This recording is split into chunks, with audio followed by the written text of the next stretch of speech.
নমস্কাৰ, কি খবৰ? ভালে আছে?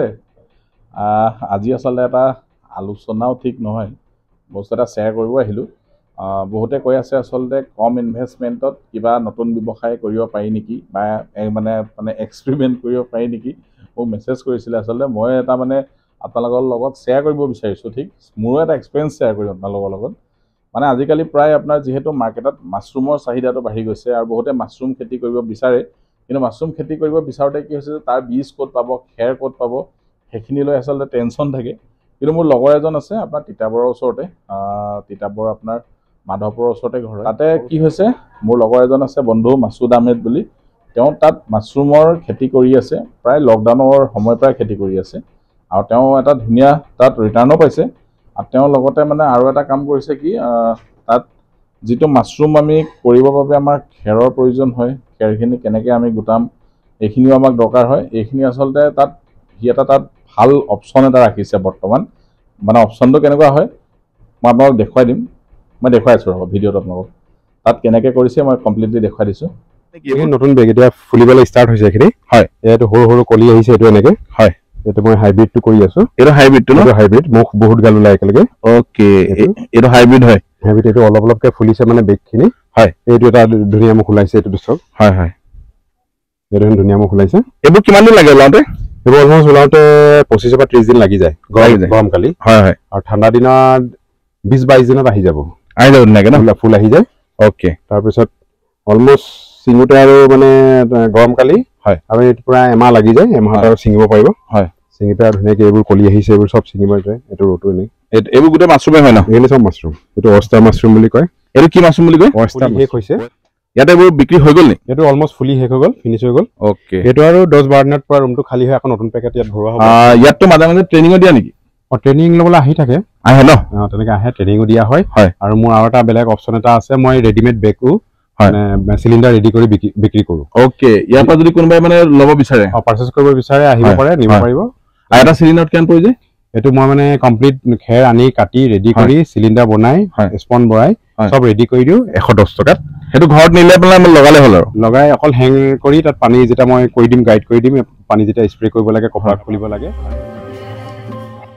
দেখিলে তাত চিলিণ্ডাৰবোৰ যে আপোনালোকে দেখিলে নহয়, ওলমাই থৈ দিয়া আছে যে, সেই গোটাকৈ চিলিণ্ডাৰটো বিক্ৰী কৰে তাত, গম পাইছে নহয়? গোটাকৈ চিলিণ্ডাৰটো বিক্ৰী কৰে, আৰু চিলিণ্ডাৰটোৰ দাম হৈছে 110 পৰা 120 টকাৰ ভিতৰত, চাইজ লৈ কিবা এটা 110 পৰা 120 টকাৰ ভিতৰত চিলিণ্ডাৰটো পায়।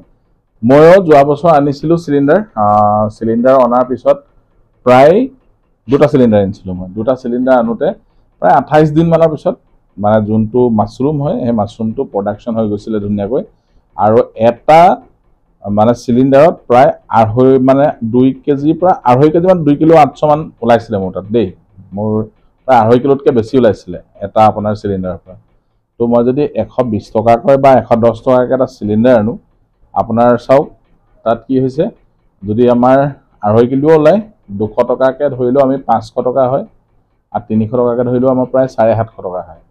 আৰু জেগাত চাই আপোনাৰ 200 পৰা 300 টকা বৰ্তমান মাছৰুমৰ যিটো প্ৰাইচ।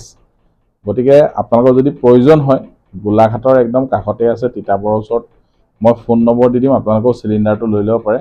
আচলতে যদি আপোনালোকে কৰিব বিচাৰে, প্ৰথমে আনি পেলাই 2-3টা যদি আনি আপোনালোকে চাব বিচাৰে, চাই পেলাই আচলতে কৰিব পাৰিব, আৰু যদি ভাল পায় কৰি পিছলৈ তেতিয়া আপোনালোকে বহলভাৱে আৰু কৰিব পাৰিব। গতিকে মই আচলতে সেইটো আপোনালোকৰ লগত কম পইচাত এটা ভাল ব্যৱসায় বুলি ভাবিছোঁ, আৰু আপোনালোকে আনি ট্ৰাই কৰি চাব পাৰে। ময়ো ট্ৰাই কৰিছোঁ, আৰু আগতে এবাৰ কৰিছিলোঁ, আগতে আনি কৰি 2টা কৰিছিলোঁ, এইবাৰ আকৌ আপোনাৰ আনিছোঁ। মই কমপ্লিটলি সেইটো ভিডিঅ' বনাই দেখুৱাম, প্ৰথম দিনাৰ পৰা এইটো মই একচুৱেলি নেক্সট মই আপলোড কৰিম, ভালকৈ মই হৈ লওক, প্ৰায় 28 দিনৰ পিছত মই এইটো আপলোডো কৰিম ভিডিঅ', কেনেকৈ হৈছিলে, ক'ৰ পৰা হৈছিলে সেইটো মই দেখুৱাম ৰ'ব। গতিকে অলপ ভিডিঅ'টো আপোনালোকেও শ্বেয়াৰ কৰি দিব, যাতে কোনোবাই এই ব্যৱসায়টো যদি কৰিব বিচাৰে, মই ফোন নম্বৰ দি দিম, যোগাযোগ কৰি ল'ব পাৰিব। ক'ত আচলতে এই চিলিণ্ডাৰটো পাব, আচলতে যোনটো খেৰৰ কমপ্লিটলি বনাই থোৱা থাকে, আৰু যিটো চিলিণ্ডাৰ হয়, চিলিণ্ডাৰটো ধুনীয়াকৈ বনাই থোৱা থাকে, আৰু তাত বীজটোও তাত ভৰাই থোৱা থাকে, আৰু কেনেকৈ আচলতে তাত ৰাখিব লাগে কি হয় তাতে ধুনীয়াকৈ বুজাই দিব। আনি আপোনালোকে ঘৰত কৰিব পাৰে, একো কৰিব নালাগে, তাত অকল চিলিণ্ডাৰটো ওলমাই ৰাখক আৰু পানী স্প্ৰে কৰি থাকক। ৰাতিপুৱা এবাৰ কৰি দিয়ক, সন্ধিয়া এবাৰ কৰি দিয়ক। মই নিজে কৰিছিলোঁ, নিজে কৰি আপোনালোকক সেইকাৰণে শ্বেয়াৰ কৰি দিছোঁ বস্তুটো। আৰু এটা ভাল ৰিজাল্ট পালোঁ আৰু আপোনালোকৰ লগতো সেইকাৰণে শ্বেয়াৰ কৰি দিলোঁ কথাখিনি আৰু ফোন নম্বৰ দি দিছোঁ যদি দৰকাৰ হয় আপোনালোকে যোগাযোগ কৰি ল'ব পাৰিব আৰু পাৰিলে ভিডিঅ'টো অলপ শ্বেয়াৰ কৰি দিব গতিকে ধন্যবাদ জনালোঁ ইমান সময় ভিডিঅ'টো চাই থকাৰ বাবে আপোনালোককো আকৌ এটা নতুন ভিডিঅ'ত আপোনালোকক লগ পাই আছোঁ বাই বাই